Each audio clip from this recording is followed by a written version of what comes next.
I'm Logan Crawford, and right now on Spotlight, we're speaking to one half of Casey Lindberg. Casey Lindberg is a writing duo, a unique collaboration of Kitty Lindberg, a retired nurse and passionate advocate, and her son, Chris Lindberg, a former U.S. Army major with a background in radio, television, and film.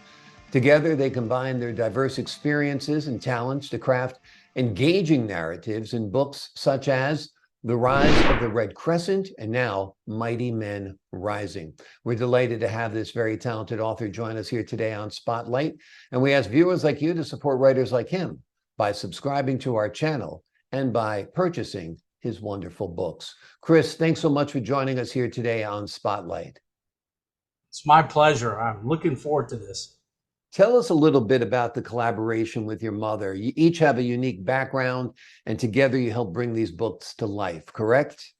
Yes, my mother is a retired nurse, and she worked in a lot of different labor and delivery, prison for the criminally insane, and stuff as a nurse. And then she retired and got out of that and started working for charity organizations. And then I was active duty Army as a military intelligence officer. I had 2 tours, one in Desert Shield, Desert Storm with the 1st Cav Division, and then the second one with 3rd Brigade, 3rd Infantry Division when we crossed the border into Iraq and fought the war in OIF 1. And then I got to be the police chief and fire chief for Northwest Baghdad for about 3 months. So it was exhilarating experience, heart pounding at times, but we lived through it, and I trusted God in that particular event, and I knew that he had a purpose for me. So when I got home and got out of off active duty and came home to take care of my family and find a job and stuff like that, we were living with my mom and dad, and I had a dream about how at that time, Osama bin Laden was still being looked for, and I had a dream that he was in a cave. And I said, okay, if he was planning on how to attack the United States, how would he do it? And since my job in the Army was to play the enemy, I did it. I did the research. I looked at the way they did their operations, and then I started planning. And I've had people ask me, why'd you write this? Because you're giving them ideas. And I said, this is all open source information. You can find it on the internet. Yeah. I'm hoping that people take this and go, okay, let's do something to protect this country, because that's really my heart, is to protect the country and protect the people. So, but it started as a collaboration. Me and my mom worked together. It was great to be able to spend time with my mom. We worked on weekends, and we would get together for a couple hours and work through the storyline, and then we'd go back and then we edited and all that kind of stuff. And it took some time, but it was great time building a relationship with my mom. Yeah. And even building a relationship with my dad, because I was at the house with him and everything like that. So it was a good time to do that. And I just loved working with my mom. She is the heart and soul of the book, in the sense of she creates the personalities, she creates the people, and she is the heart, in other words. And I was the bone structure, the plot, coming up with the attack plans. Why would I attack? Where would I attack? And then how. And we just worked together to collaborate to come up with the 2 books. The first one, Rise of the Red Crescent, is seen more as the terrorist attacks and those things. And then Rise of the Mighty Men is about an elite group of security specialists and military guys based out of Redstone Arsenal in Alabama that is tasked by the president to go figure out what's going on and stop the attacks. And it's based on a character who had been in college with the president and knew him and started that relationship. So that's basically a good synopsis of what the 2 books are about. So absolutely. So Mighty Men Rising is essentially the sequel to The Rise of the Red Crescent. Yes. And are we going to see a 3rd book? Are you planning more in a series? No, this completes this series. This is a complete series of that particular one. Yes, we're working on a 3rd book, but it'll be slightly different. It's more like a crime thriller involving FBI and stuff like that. So it's a different take that it's like, okay, I've told this one story and now I had a thought about a different story. And so I've talked to my mom again, and then she goes, okay, let's do it. So we've started working on that. That's great. Well, it's great having a writing partner for sure, somebody to bounce off ideas off of.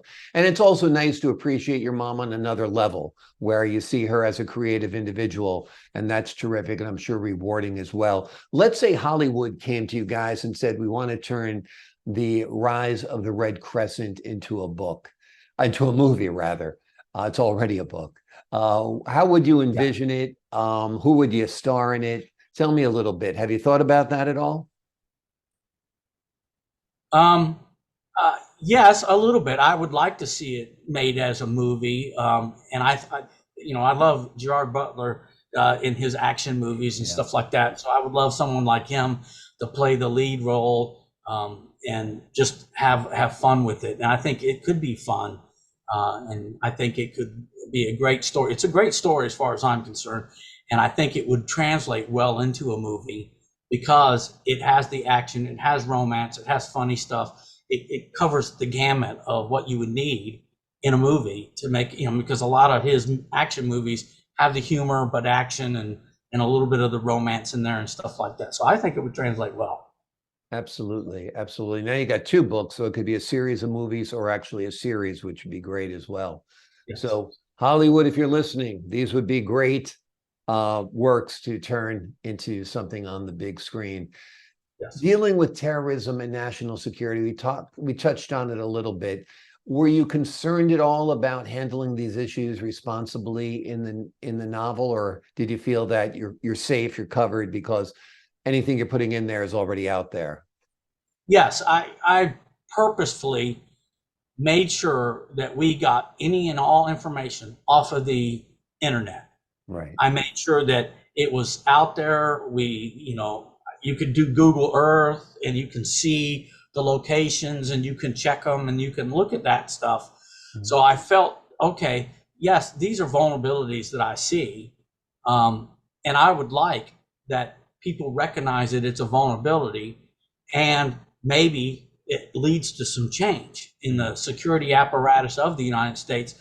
You see all these movies where the bad guy is actually the good guy trying to make a point about security, and then he does this awful stuff. And I'm like, no, I don't want to do that. I want to write a story and maybe get them to think about it. And I look at what's happening in the world today with Israel and Ukraine and Taiwan and all these things happening. And I go, if you study history, you look back, we're looking at the pre-events of World War II, the Lend-Lease program. We're providing stuff to Ukraine and to Taiwan. And now, it's like, okay, and Israel. And I said, we did that to the Russians and to England prior to us getting involved in World War II. And it changed the manufacturing base of the United States to get us ready for World War II. And then, but it was like we were walking backwards into that war. And I think that we could be walking backwards into another world war right now with what's going on in the world. So to me, this is a relevant topic right now. Absolutely. How much of your protagonist, your hero, is you? Not a lot. I mean, I am an old guy, did my time in the Army. Yes, I do jujitsu, which is in the book. Yes, I was a military intelligence officer, but I'm not from Iowa. And I just kind of changed the character a little bit. The mind of the guy is mine. Mm-hmm. And the jiu-jitsu part is mine because I still participate in jiu-jitsu and that kind of stuff. So I would say probably about 50% is me because it's the mind and the thought process and the jiu-jitsu, but the rest of it is a made-up character that, because I thought, nobody wants to look at me, So in that sense, I'm like, I'm an old guy. So 50%. And then, we really looked at, okay, who do we like out there? And we kind of developed the characters and the team based off of people I knew. They're all kind of loosely based off of people I know, but not strictly. now. Right, So right. Basically, you have a prototype in mind, but then you exaggerate it, embellish it, and bring it to life in a more interesting fashion, which I think is the job of a writer. And it kind yes, of always has to be rooted in some kind of reality in order for it to be real. So that yes. all makes sense. Chris, before we leave you today, anything else you'd like the folks at home to know? Um, that I enjoyed writing the books. I enjoy talking about writing the books. I love talking about my family and the things that we're involved in. And I believe that we as the United States really need to focus on security right now. And that even if you just be self-aware of what's going on around you and be safe, that's what I really want for people. Yeah, it's scary. If terrorists in Israel can get on hang gliders and storm into a concert in one of the most well-guarded areas of the world, Israel, what has literally has an iron dome around it, we're vulnerable. We have many, many soft targets, unfortunately, and we do have to wise up. And 9/11 seems like it's completely forgotten. I mean, we have people in this Yeah. country now protesting in support of the terrorists who, murdered people in Israel. So it's kind of an Yes. upside down world post 9/11, don't you think?